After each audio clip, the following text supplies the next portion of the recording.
আজই ডাউনলোড করুন আর এনজয় করুন আপনার পছন্দের শো। রত্না, আমার আমার আমার কথাটা একটু শোন। তুই আর একদম সময় নষ্ট করিস না। হাওয়া যেদিকে বইছে ফলাফল কি হবে আমরা সকলে বুঝতে পারছি। তুই অম্লানের সাথে চলে যা। মা, কথা শোনা না গেলেও এই ভিডিওটাতে স্পষ্টভাবে দেখা যাচ্ছে সোমকি নৃশংসভাবে মারছে সিদ্ধার্থকে। আমি ভাবতে পারছি না এই সোমকে একদিন আমি বন্ধু ভেবেছিলাম, আমার সব থেকে কাছের মানুষ ভেবেছিলাম। ভাবতে পারছি না আমি। আমার কিন্তু কোথাও একটা খটকা লাগছে দিদি। তুই চুপ কর। কি জানিস তুই? কি জানিস ভুবনপুরে কি কি চলে? সোম আমায় নিজে মুখে বলেছে যে ও আমায় ভালোবাসে। ও আসলে জানতো সিদ্ধার্থ আর ওর মা বাবাকে এইভাবে ভয় না দেখালেও আমাকে কিছুতেই পাবে না। শুধুমাত্র আমাকে পাওয়ার লোভে ও আমার সাথে এই জঘন্য খেলাটা খেললো। খেলাটা যে কে খেলছে সেটা পরিষ্কার নয়। সারা ভুবনপুরে এই ভিডিওটা এক রাতের মধ্যে ভাইরাল হলো কি করে? তাও আবার সমুদা ভোটে দাঁড়াবার ডিসিশন নিল। সবকিছু কিরকম সাজানো, তাই না? তোর মনে হয় এরপরে কেউ সমুদাকে ভোট দেবে? আফটার অল গ্রামের মানুষের সেন্টিমেন্টে একটা আঘাত তো লাগলো। তোর এখনো মনে হয় যে সোমের ভোটে জেতা উচিত, তাই তো? হারুক, ও আমার জিততে চেয়েছিল না, ও হারাটাই ডিজার্ভ করে। আমার শুধু চিন্তা হচ্ছে রত্নার জন্য। দাদার ভুল ডিসিশনের জন্য মেয়েটার জীবনটা না নষ্ট হয়ে যায়।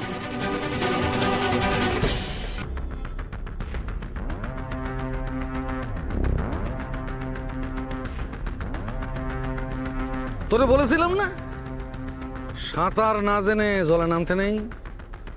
তুই তো করে মাঝ সমুদ্রে ঝাঁপ দিয়েছিস। আমি জানি এই কাজ আপনি করেছেন। ঠিক, তুই জানিস, আমি জানি, কিন্তু গাঁয়ের মানুষ জানে না। এটা কয় রাজনীতি, নির্বাচনে প্রার্থী হয়ে দাঁড়ানো আর জেতা, এ দুয়ের মধ্যে বিস্তর ফারাক। কি বুঝিস? হ্যাঁ, বেশি কিছু বুঝি না, শুধু এটুকু বুঝি মানুষের ভালো কিসে হয়। মানুষের ভালো কিসে হয়? তুই যাদের ভালো চাস সেই মানুষরা তোর ভালো চাইবে তো,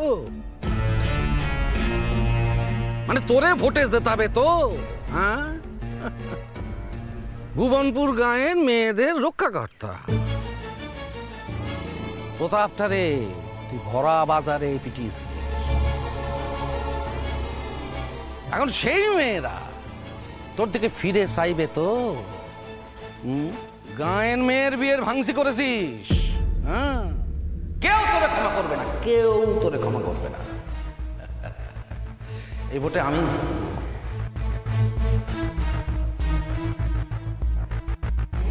আর তারপরে কি হবে বলতো?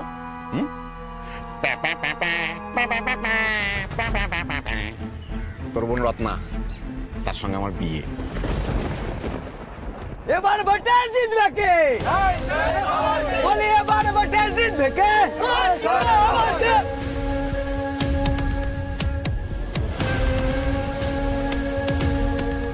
আরে সোম, হে রায় সাহেব যা শুরু করেছেন এইভাবে চলতে থাকলে তো আমরা কিছুতেই নির্বাচনে জিততে পারবো না। তাহলে কি করবো সুবুদ্ধি কাকা? ওদের মতো নোংরামো করবো? হ্যাঁ, আমি নোংরামি করতে বলেছি নাকি? কিন্তু ইট ছুড়লে পাটকেল তো মারতেই হবে। একটা কথা মাথায় রাখবি সোম, ভোটের ময়দানে আবেগ নয়, কৌশলের দরকার হয়। যাই কৌশল করো সুবুদ্ধি কাকা, যাই করো তোমরা, তার মধ্যে যেন কোনো নোংরামো না থাকে। আমরা আর যাই হই, আমরা নোংরা নই। আমরা আমাদের বদলাবো না, বদলাবো ওই প্রেসিডেন্ট।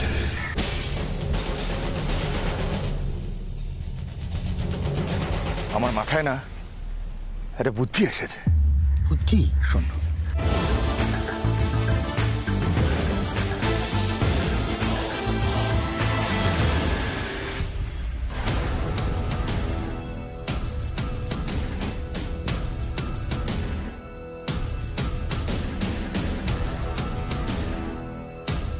এটা দেখার পরও তোমাদের মনে হয় যে তোমাদের দাদামণি ভোটে জিতবে, তাই তো?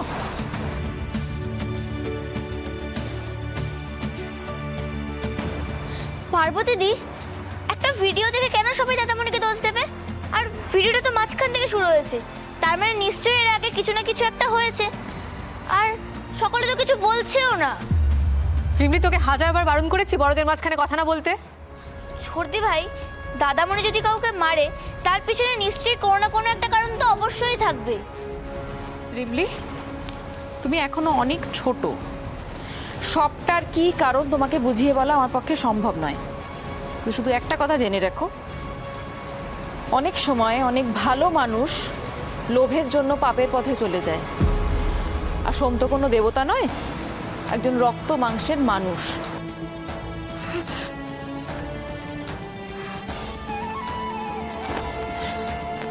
রত্না, আমার আমার আমার কথাটা একটু শোন। তুই আর একদম সময় নষ্ট করিস না। হাওয়া যেদিকে বইছে ফলাফল কি হবে আমরা সকলে বুঝতে পারছি। তুই অম্লানের সাথে চলে যা।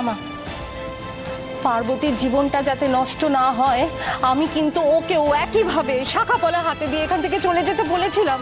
আমি তো তোকে নিজের মেয়ের থেকে আলাদা করে দেখি না মা। শুধুমাত্র একটা ভিডিও দেখে এটা কি সত্যি ভেবে এত বড় একটা সিদ্ধান্ত নিয়ে নেবো লক্ষ্মী মা? কি করে আমাকে বলে দাও। রত্না, দুজন পুরুষ মানুষের সত্যি মিথ্যের লড়াইতে নিজের জীবনের সত্যিটাকে চাপা দিও না। তোমার জীবনের সব থেকে বড় সত্যি হলো তুমি অম্লান বাবুকে ভালোবাসো। তুমি সেই সত্যিটার দিকে এগিয়ে যাও রত্না। আমি জানি না আমি এই জীবনে কি পাপ করেছিলাম যে আজকের এই দিনটা আমাকে দেখতে হলো। কি করলো সময়টা? নিজের বোনকে বাজি রাখলো, আমাদের কথা একটুও ভাবলো না। ও ভেবে দেখলো না এর পরিণতি কি হতে পারে। ভাবে যে নি সেটা তো আমরা সকলে দেখতেই পাচ্ছি কাকু, কিন্তু এখন এসব কথা বলে সময় নষ্ট না করে আমাদের সকলের ভাবা উচিত রত্নার জীবনটা যাতে নষ্ট না হয়।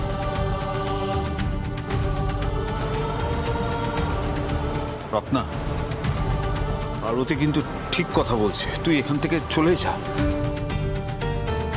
বাবা, তুমিও এই কথা বলছো? হ্যাঁ, আমি বলছি তার কারণ আমার চোখের সামনে রোজ রোজ তোকে মরে যেতে আমি দেখতে পারছি না মা। রত্না, শিবুদা একদম ঠিক কথা বলেছে মা। প্রতাপ যে তোকে বিয়ে করতে চাইছে সেটা তো ভালোবেসে নয়, তোর ওপর শোধ নেবে বলে। সোমর ওপর যা যা কিছু করেছে, যা যা অপমান করেছে, ও তোকে দ্বিগুণ করে সেটা ফিরিয়ে দেবে। তুই জানিস না মা, রায়বাড়ির পুরুষরা কতটা নিষ্ঠুর হতে পারে।